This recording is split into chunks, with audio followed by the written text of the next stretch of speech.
Hey YouTube, Bob here.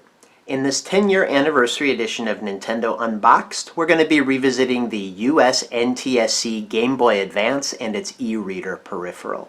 If you're interested in seeing my original unboxing of these items, you can click the link to that in the description for this video. So here we have the Game Boy Advance, released in the United States in 2001. And this was to be the next exciting iteration since the Game Boy Color in the Game Boy line. And it would keep that color screen introduced by the Game Boy Color, but it would kind of turn it on its side as we see that it's saying wide color screen. Nintendo was going more for a wide screen instead of the taller screen of the previous Game Boy models.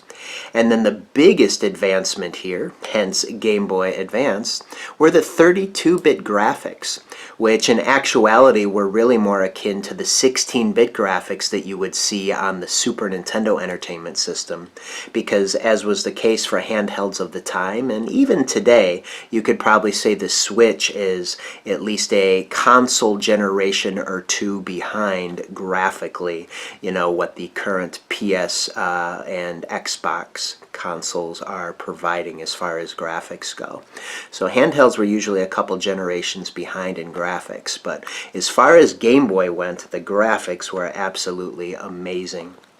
And what Nintendo was also able to pack into this new console was backwards compatibility. It was compatible with all previous Game Boy games. So that was a really, really nice feature, which made this an attractive package.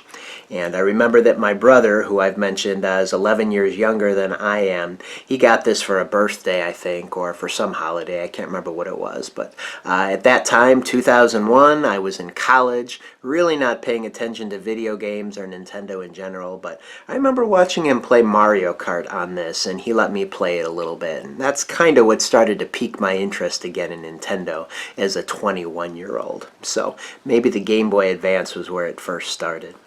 So let's take a look and see what we have on the package. We've got the Game Boy branding continuing on. However, it's a little bit bowed now. It's not just a straight line with this band here. It's really akin to what they were going to do with the GameCube branding as well. But they added the Advance logo to it as well. Notice with this package there is no game included, so as the technology gets more advanced, well, you get less and less in the package.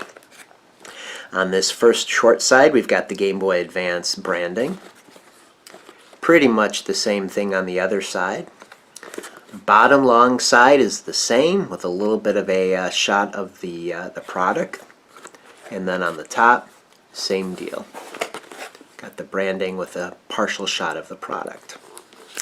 On the back, it says Game Boy Advance. Game Boy powers up. Game Boy Advance, pick it up and feel the power of the most advanced handheld gaming system ever in an eye-popping portable package. With a bigger screen, more colors, bolder graphics, and digitized stereo sound, it's not just new, it's a new generation. Then the bullet points here say, get set for an all-new generation of games powered by the world's first 32-bit handheld. Plays all the Game Boy and Game Boy Color games you already own. New widescreen format with higher resolution and more color for dazzling detailed graphics. Use the Game Link cable to link up with other Game Boy Advance systems and play 4-player games on 4 different screens. With that caveat, of course, Game Boy Advance Game Link cable is sold separately, and I believe you needed to have a copy of the game cartridge for everybody who was playing. And then in the middle here it says, on upcoming specially designed games, the Game Boy Advance can be connected to the Nintendo GameCube to exchange data for use as a supplemental game screen and input device. So Nintendo had this in the plan since the beginning here. And 2001 was kind of an exciting year for Nintendo fans, as they were having a home console and a handheld being released pretty much simultaneously, which to my recollection had not yet happened. And here we've got some screenshots of some of the popular first-party games, I believe. Are they all first-party? I think Golden Sun was. But we've got the remake of Super Mario World, which they titled Super Mario Advance 2. Very, very confusing naming convention in the Mario Advance series. We got Golden Sun, Wario Land 4, and Mario Kart Super Circuit. All Game Boy games sold separately and 2 AA batteries included, which we would see in the package had I not removed them for fear that they would corrode. And like my other Game Boy portable systems that I've unboxed recently, yep, these batteries now, about 20 years old, have corroded. So we'll take a look at those separately. But let's open up the package and see what we have here. This is the Glacier color. Like I mentioned, there was a purplish color like the indigo of the GameCube. I also believe there was white and maybe a pink one as well. So kind of going for a wintry colored color scheme there. So as we open the box up and pull the Game Boy from its little compartment, put it down there, and grab the paperwork. There we are. Let's see what we got as far as paperwork goes here before we take a look at the Game Boy Advance. We have the registration to win a chance to win a Game Boy Advance game pack of your choice. Kind of an enticing offer there, something you had to mail in. Even though this was 2001, internet was definitely around. But it says, registering your new Game Boy Advance gives you some cool benefits. If you send in this registration card, your name will be entered in a drawing for a chance to win a Game Boy Advance game pack of your choice. That's not all. Being a registered Game Boy owner entitles you to receive mailings with other great offers from Nintendo. You can also register online. There we go. This is the first mention that I've seen of registering online instead of sending in this card here. So, got the registration to enter a sweepstakes. We've got the obligatory Nintendo Power subscription, all branded now with Game Boy Advance.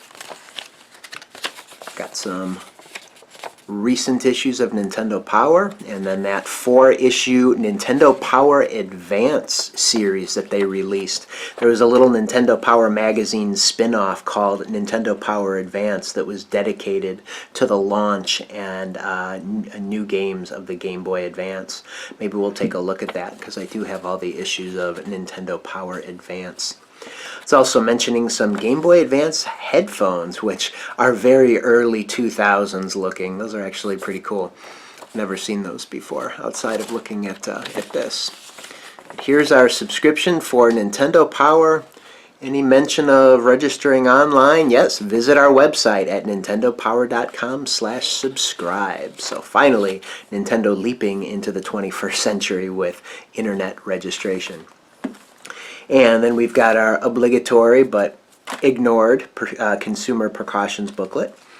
And the Game Boy Advance instruction booklet, which, like some of the other recent hardware from Nintendo, it's really more of a fold-out poster than a booklet. So let's see what we have here.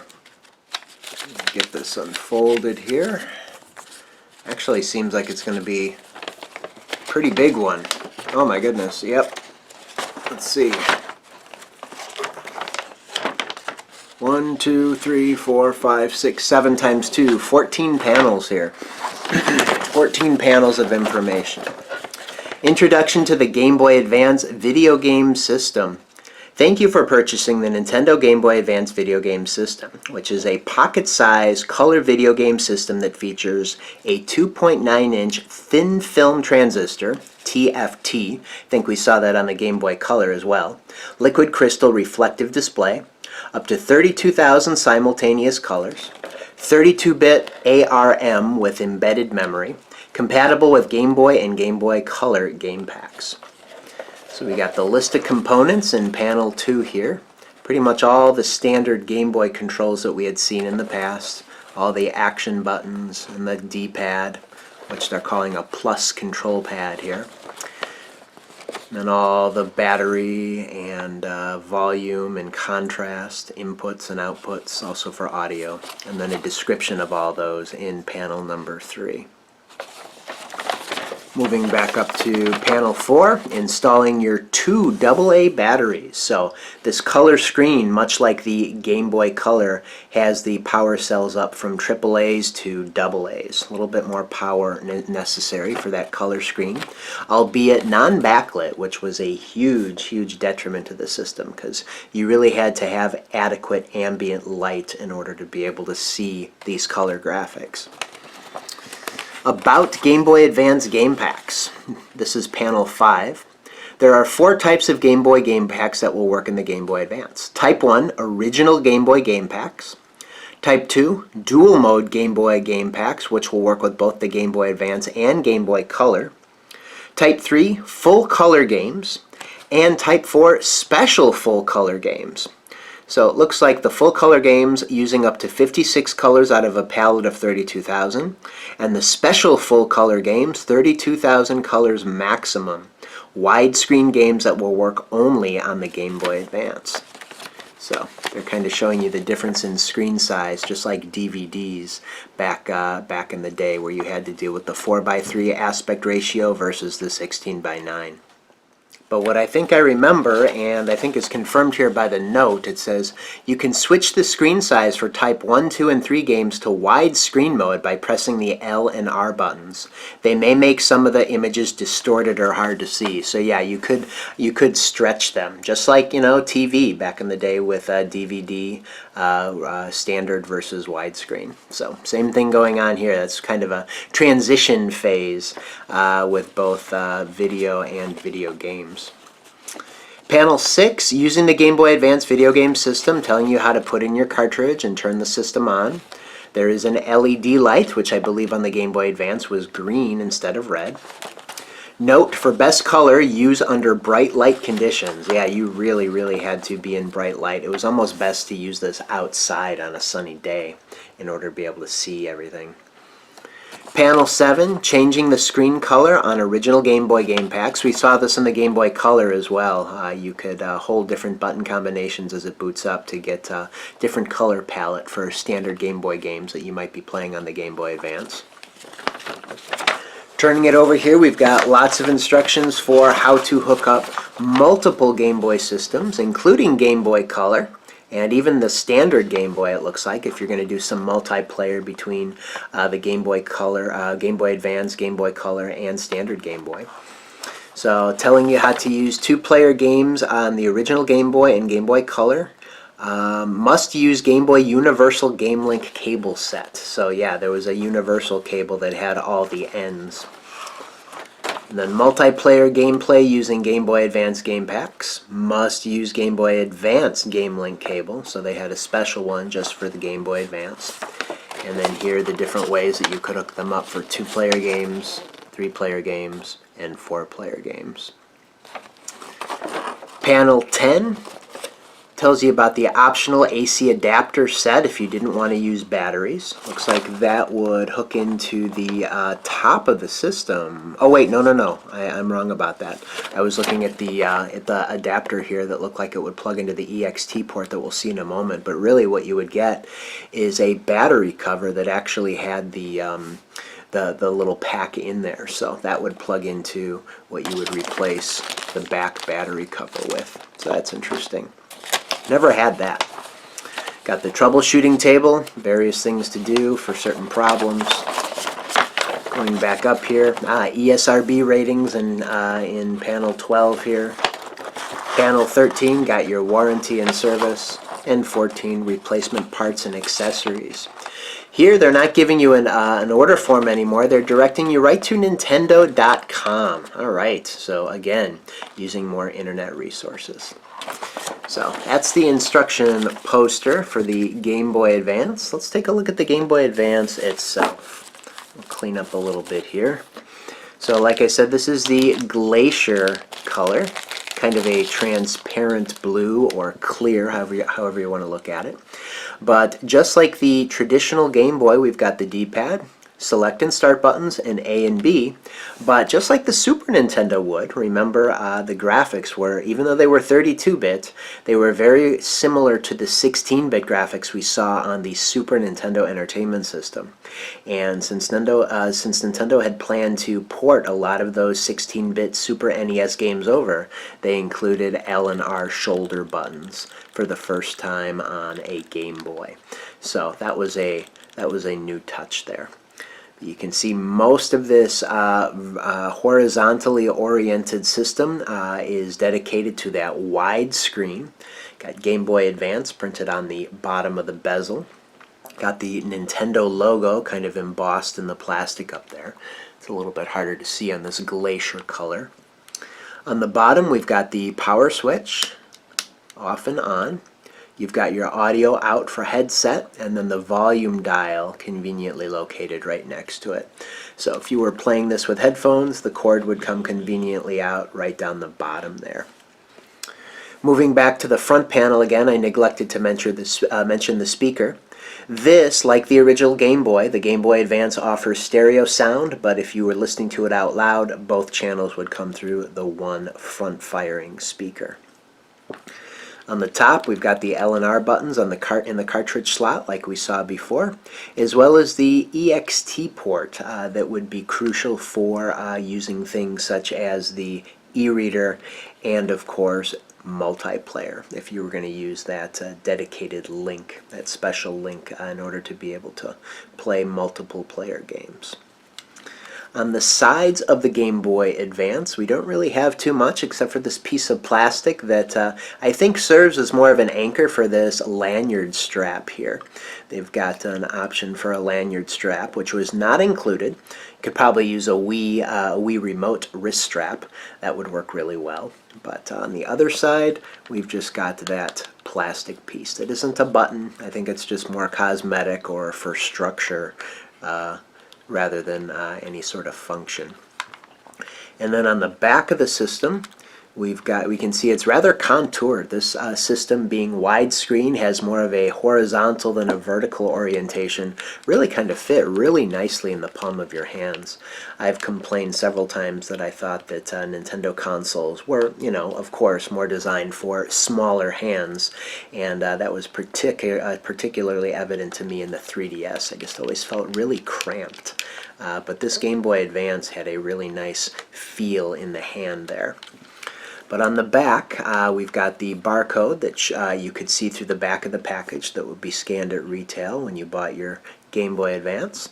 And then we've got the battery cover that would come off to reveal the chamber for the 2 AA cells necessary to play your Game Boy Advance. So those were originally included, like I mentioned, and I have them, but just like all my other Game Boy batteries, they are starting to corrode pretty badly, so I probably should just throw them away or, recycle them. You can recycle batteries. So these are the originals, but they're getting to be too corroded to hang on to, unfortunately. So there you have the Game Boy Advance, the glacier color here, and I'd also like to take a look at the e-reader accessory that was really kind of a uniquely Nintendo type of accessory to have for the Game Boy Advance.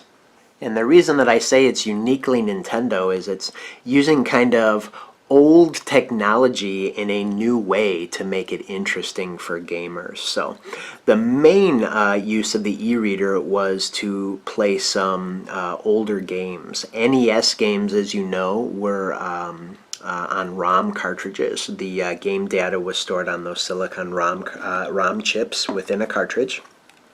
And what Nintendo was able to do with the e-reader is take all that code that would be on a ROM chip and turn it into little dots and print it on a card that you would swipe in this card reader that would interface with the Game Boy Advance. As you can see, if we turn it over here, this very strangely shaped piece of plastic, it is a Game Boy Advance cartridge, and it plugs into the system and interfaces as well. There's additional data interface there with the EXT port. So you basically just plug it in like a regular cartridge. Both the cartridge and the EXT port would connect, and then you'd have this very strange mutant piece of plastic on top of your Game Boy Advance that would serve as a reader. So we'll take a look and see what that was all about. The e-reader was packaged originally in a plastic blister pack, so I don't have the plastic anymore, but I do have everything that came with it. It says, scan data from e-reader cards right into your Game Boy Advance. Includes a sample pack of 5 e-reader game cards and a classic Nintendo game. Just slide and play. So on this front here, we've got some of the sample cards. To get updated and information on new e-reader card releases, visit Nintendo-e-reader.com. So again, finally pointing us to their website. On the back of the package, it says, e-reader, slide into a whole new level of play with Nintendo e-reader cards. Trading cards come alive with e-reader.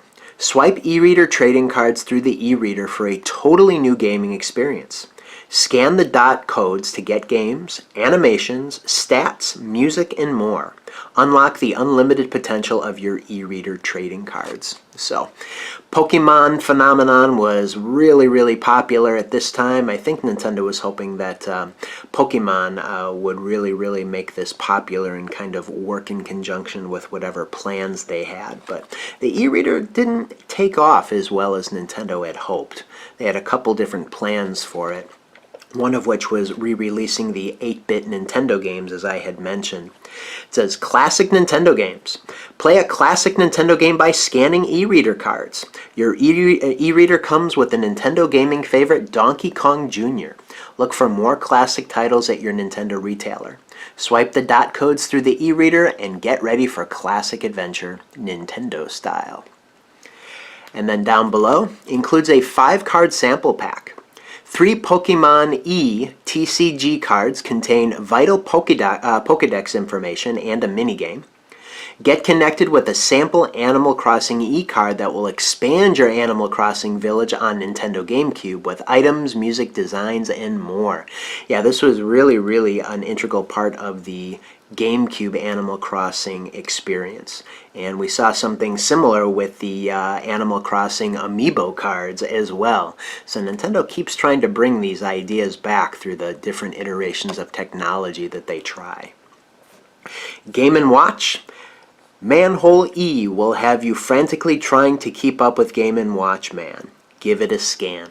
So just like the classic NES games, they gave you a Game & Watch game as well, because those older games didn't have nearly as much code as the more modern games, so those would fit on the cards. And I'll show you what that looks like when we take a look at it. So opening up the package here, what you had was just a cardboard retainer piece. This was your sample 5-card set. The Donkey Kong Jr. game, which is what we're actually going to take a look at, because this one I do have open. You've got your Nintendo Power subscription, and it's touting here a free issue of Nintendo Power Advance, that kind of subset of Nintendo Power that I had mentioned. Get Advance with strategies with power. And then there's a copy of a picture of the cover of that Nintendo Power Advance issue. And everything is Game Boy Advance themed here. Sign me up. You can send in this order form, you can call toll free, or you can go to nintendopower.com/subscribe. So there is our Game Boy Advance Nintendo Power subscription. And here is the instruction booklet, which again is more of a fold-out poster. Let's see what we have here. Panel 1, about the e-reader. Thank you for purchasing the e-reader accessory for the Game Boy Advance. This accessory allows you to scan special cards printed with a unique dot code and use the encoded information in many different ways, from loading entire games into your Game Boy Advance to unlocking special items in games or displaying data or animation. Please note that the type of information, how the information is used, and what type of connection system is used will be different for each set of e-reader cards. Be sure to read the e-reader card packaging and instruction before using them with the accessory. So we've got that E logo that says, look for this icon on trading card packages designed to be used with the Game Boy Advance e-reader accessory. And then e-reader compatible, this black logo here, says, look for this icon on Game Boy Advance or Nintendo GameCube game packaging for games designed to connect to the e-reader accessory, much like Animal Crossing. So here we've got some a little diagram of the parts here. We've got a pass-through port for the EXT connector, accessory slot because that cable, the GameCube link, had a little clamp or clip, so those little indentations in the plastic again are passed through on the e-reader itself that we see here. We can see that the EXT port goes through, as do those clips for that cable. So basically it's just an extension of the this top panel of the Game Boy Advance. Let's see. Moving up to panel 2, installing and removing the e-reader. You do it just like a cartridge. Using e-reader cards. When you see the e-reader title screen, press the A button on the Game Boy Advance to go to the menu screen, and then the control pad to select a couple different options. You can scan cards, and it looks like you're supposed to scan them from left to right. On the back, we've got some precautions in panel 4. Panel 5 has error messages. 6, connecting to other systems, illustrating how the EXT port is passed through the e-reader, and then how to do it with the GameCube as well. Having all these things hooked up, almost looking as ridiculous as the Sega 32X CD-ROM combination. All these pieces to put together. Panel 7 is troubleshooting, and panel 8 is your warranty information. So that's what we have with the instruction booklet. And then we'll take a look at the cards themselves. This is Donkey Kong Jr. You could buy these in little packs. There were several NES games issued. And it says, it's video game software on a card. Plug the e-reader accessory from Nintendo into a Game Boy Advance system, scan the cards through the e-reader, and get ready to play. Both are required in order to scan data on e-reader cards. Many e-reader card games are available, and more are on the way. Look for the e-reader icon on compatible card packs. So this set of this pack of cards contains Donkey Kong Jr. So all 5 of the cards here, I think there are 5, yep, 5 cards, have the same back. You've got the original Japanese game art, it would appear. And then on the other side of the card, you've got the title. And it says 1 of 5, so you knew how many cards you would need to scan in order to get this game. But it also says codes 1 through 2, because you notice at the top there's a band of dot codes, and at the bottom there's a band of dot codes. So that means that you would have to scan this card, number 1, 2 times. Got the top, and then the bottom. And then a little meter would fill up saying you got to keep going with the rest of them. And then you would do the same thing, and by the time you got to the 5th card here, codes 9 through 10, then your game would be ready to play. But it looks like on the front of each of these cards there's a little bit, there's different information. For this one you've got the title screen, and then you've got the Game Boy Advance and what different actions are mapped to each of the buttons. It says, Mario has gone ape and locked your father, Donkey Kong, in a cage. Steal the keys from Mario to set your papa free. Card 2 says how to play. Got some instructions here. So basically what they're doing is taking the essential parts of the instruction manual and kind of spreading them across the cards. But you do get full color on these, which is kind of nice. This one has techniques. Card 4, tips. Card 5, items. And then once you scan that one in, you've got your Donkey Kong Jr. e-card game. A very uniquely Nintendo way of playing some of their old games. So there you have the Game Boy Advance and its e-reader accessory. I hope you enjoyed this unboxing video, and will stay tuned to World of Nintendo for lots more like it, especially those in the 10-year anniversary of the Nintendo Unboxed series playlist that I'm reshooting several of my earlier videos that need kind of an upgrade in the video quality. So I'll have those coming per the calendar that's been up on the screen, and I hope you'll stay tuned for those as well as all of the other content that I'll have for you here at World of Nintendo. So until the next one, take care.